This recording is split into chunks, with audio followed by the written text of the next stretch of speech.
আজি দোৰোণ শাকৰ খাৰ বনাব আমাৰ আইতাই কেনেকৈ বনাব তাকে আপোনালোকৰ লগত শ্বেয়াৰ কৰিম ভিডিঅ'টো শেষলৈকে চাব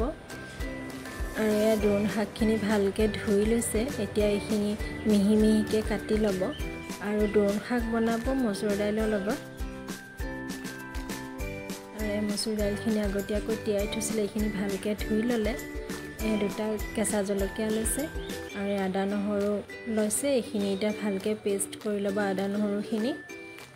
আৰু ইয়াক দোৰোণ শাকখিনি কাটি ল'লে আৰু কেঁচা জলকীয়া দুটা ফালি দিছে আৰু এই আদা নহৰুখিনিও পেষ্ট কৰি ল'লে ইফালে কেৰাহী পাতি দিছে কেৰাহীতে তেল দিছে তেল গৰম হ'লে ইয়াতে শুকান জলকীয়া দুটা দিছে আৰু কেঁচা জলকীয়া দুটাও দি দিছে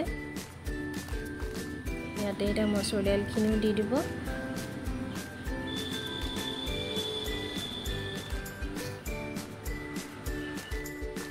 এইফালে দোৰোণ শাকখিনিও দি দিছে এটা আদা নহৰু পেষ্টখিনিও দি দিছে আৰু ইয়াতে এটা হালধি দিব সোৱাদ অনুযায়ী নিমখ দি দিব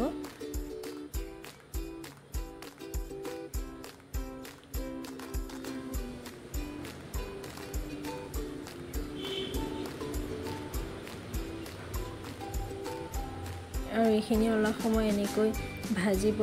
ভাজি পেলাই ইয়াতে আকৌ এটা চৌদা খাৰ এয়া দি দিলে আমাৰ কলখাৰ নাছিলে বাবে চৌদা খাৰেই দিছে এনেকৈ অলপ সময় ভাজাৰ পিছত আকৌ ইয়াতে পানী এড কৰিব পানী দিলে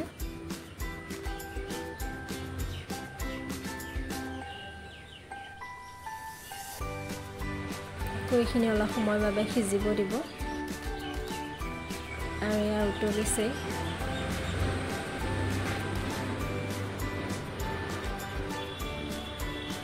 আৰু চাওকচোন কি ধুনীয়াকৈ উতলিছে আমাৰ দোৰোণ শাকৰ খাৰ ৰেডি হৈয়ে গৈছে আৰু এয়া ৰেডি হৈ গ'ল আৰু ভিডিঅ'টো চাই কেনেকুৱা পাইছে কমেণ্ট কৰি জনাব